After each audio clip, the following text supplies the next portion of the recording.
ایک ایسی صوفیانہ سرزمین جہاں جادو ایک ندی کی طرح بہتا ہے اور ہر موڑ پر ایڈونچر کا انتظار ہے، ایسی سرزمین پر ایک قدیم افسانوی کتاب موجود ہے جس میں قدیم حکمت اور بے مثال طاقت کے رازوں کو رکھنے کی افواہ ہے۔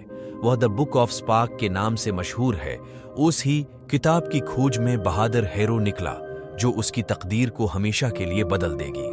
ایک جنگل کے نزدیک ایک چھوٹا سا گھر جس میں ایک نوجوان لڑکا رہتا ہے اپنی پالتو لومڑی کے ساتھ۔ اس نوجوان لڑکے کا نام ایلکس ہے اور اس کی پالتو لومڑی کا نام لونا۔ ہر روز کی طرح آج بھی ایلکس اپنی پالتو لومڑی کے ساتھ جنگل میں گھومنے نکلا، لیکن آج ایلکس کو کچھ ایسا ملا جو اس کی آگے آنے والی زندگی بدل دے گا۔ لونا، دیکھو مجھے کیا ملا۔ لگتا ہے یہ کسی خزانے کا یا کسی جادوئی کتاب کو کھوجنے کا نقشہ ہے۔ کیا کہا جادو کی کتاب کا نقشہ؟ کیا یہ وہی کتاب ہے جس میں قدیم حکمت اور بے مثال طاقت کے راز پوشیدہ ہیں؟ کیا آپ وہی سوچ رہے ہیں جو میں سوچ رہی ہوں؟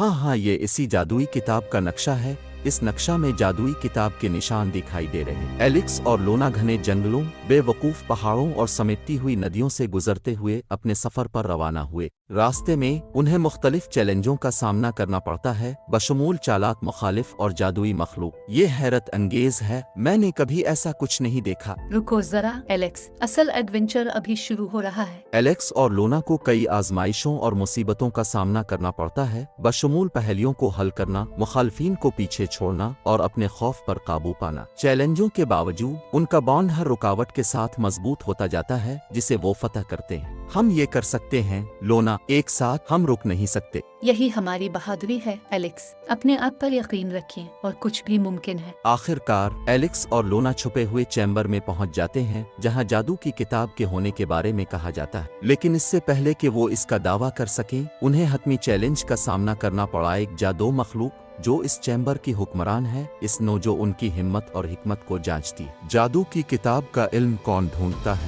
ہم اس کے پاس موجود حکمت کی تلاش کرتے ہیں، سیکھنے اور بڑھنے کے لیے اور دوسروں کے ساتھ اشتراک کرنے کے لیے جو روشنی کی تلاش کرتے ہیں۔ بہت اچھے، لیکن پہلے آپ کو اپنے آپ کو قابل ثابت کرنا ہوگا۔ میری پہیلیوں کو حل کرو اور جادو کی کتاب آپ کی ہوگی۔ ٹیم ورک اور عزم کے ساتھ ایلیکس اور لونا نے جادوگر کتاب کے رازوں کو کھولتے ہوئے سرپرست کی پہیلیوں کو کامیابی سے حل کیا۔ جب وہ اس کے صفحات پر نظر ڈالتے ہیں تو وہ حیرت کے احساس سے بھر جاتے ہیں۔ یہ کتاب خوبصورت ہے اور علم سے بھر چھوٹی ہوئی ہے۔ بے شک ایلیکس، لیکن یاد رکھیں حقیقی حکمت کتاب کے صفحات سے نہیں آتی بلکہ اس سفر سے ملتی ہے جو ہم اسے تلاش کرنے کے لیے کرتے ہیں۔ ایلکس اور لونا ہیرو کے طور پر گھر لوٹتے ہیں، ان کے دل نئی پائی جانے والی حکمت سے بھرے ہوتے ہیں اور ان کی روحیں ہمیشہ کے لیے اس سفر سے بدل جاتی ہیں جو انہوں نے کیا تھا۔ جیسے ہی وہ افق پر نظر ڈالتے ہیں وہ جانتے ہیں کہ ان کی مہم جوئی ختم ہونے سے بہت دور ہے، کیونکہ جادو کے دائرے کے وسیع و عریض دائرے میں ہمیشہ مزید رازوں سے پردہ اٹھانے کا انتظار رہتا ہے۔ اور اس طرح ایلکس اور لونا کی جادوئی کتاب کی جستجو کی کہانی اختتام کو پہنچی، لیکن جیسے ہی ایک باب بند ہوتا ہے دوسرا شروع ہوتا ہے، کیونکہ جادو اور مہم جوئی کے دائرے میں ہمیشہ نئی کہانیاں سنانے کے منتظر رہتی ہے۔